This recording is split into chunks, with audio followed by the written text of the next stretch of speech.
The dim light of the tavern flickered as the stranger sat at the bar, his weathered cowboy hat casting a shadow over his grizzled face.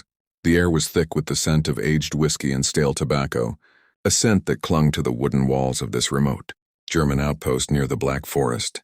His calloused hand gripped a glass of amber liquid, the ice clinking softly as he raised it to his lips, his piercing gray eyes scanning the room. Outside, the wind howled through the pines, carrying whispers of a tale no one dared to speak aloud. A murder had happened here last night, and the bloodstains on the floorboards still glistened under the lantern light. He was no ordinary traveler.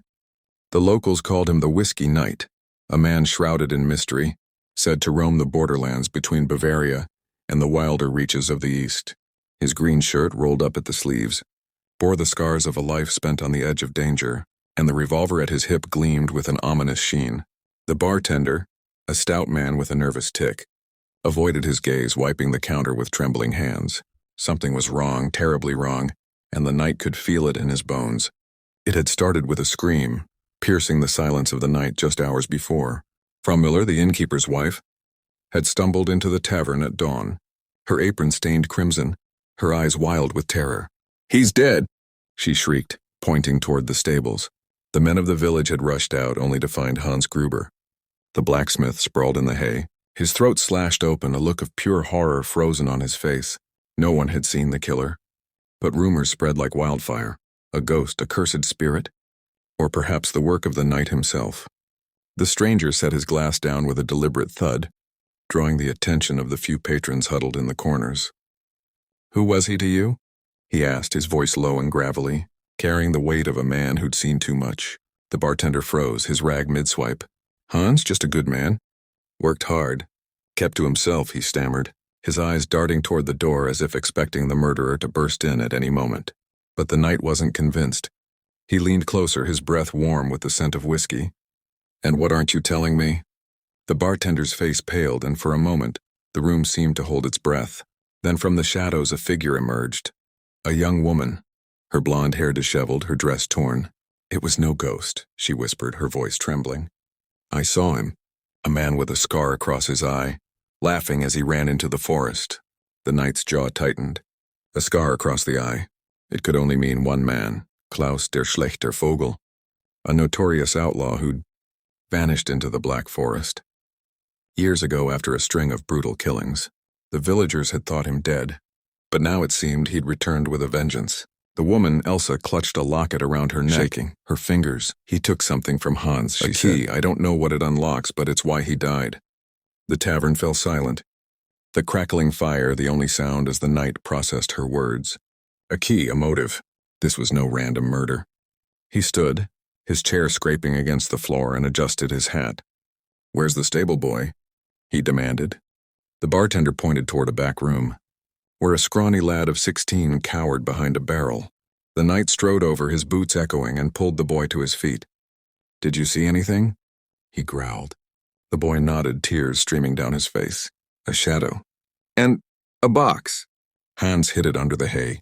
"The scarred man took it after."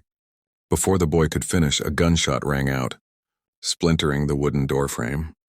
The patrons screamed and ducked as a figure loomed in the entrance, a hulking man with a jagged scar slicing through his left eye. Klaus Vogel. His laughter was a guttural snarl as he raised his pistol again, firing wildly. The knight dove behind the bar, dragging Elsa with him, while the bartender scrambled for cover. "You can't hide the key from me," Vogel roared, his voice echoing with madness. The knight peeked over the counter, his mind racing. The box the boy mentioned, it had to be the key's hiding place. But where had Hans kept it? He glanced at Elsa, who clutched the locket tighter. "Did Hans give you anything?" he asked urgently. She hesitated, then opened the locket to reveal a small rusted key nestled inside. Her eyes widened in realization. "He said to keep it safe, if anything happened to him." Another shot blasted through the room, shattering a bottle on the shelf. The knight snatched the key from her trembling hand and shoved her toward the back exit. "Run to the church. Stay there," she nodded, disappearing into the night as he turned to face Vogel. The outlaw grinned, stepping closer, his scarred eye glinting in the firelight. "Hand it over, knight, or I'll burn this place to the ground." The knight didn't flinch. He drew his revolver with a speed that belied his age. firing a single shot that grazed Vogel's shoulder. The outlaw stumbled, cursing, but didn't fall. Instead, he lunged, tackling the knight to the ground. The two men grappled, fists flying as the tavern erupted into chaos.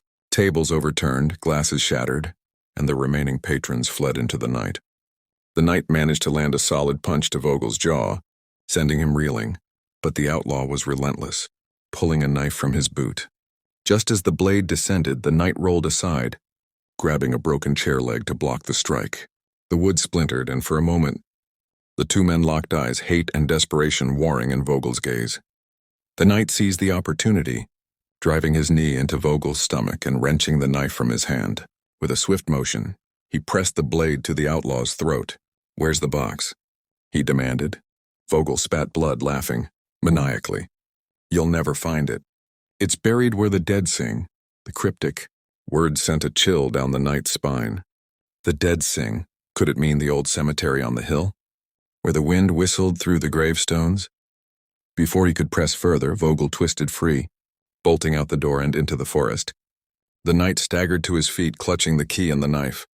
The tavern was a wreck, the bartender whimpering in the corner. He had no time to waste. Grabbing his hat, he ran into the night, the key burning in his pocket. The black forest loomed ahead, its dark canopy hiding secrets older than the village itself. The wind carried faint, eerie sounds. Could it be the singing Vogel mentioned? He reached the cemetery, the gravestones jutting from the earth like broken teeth. The air grew colder, and a low, mournful hum seemed to rise from the ground.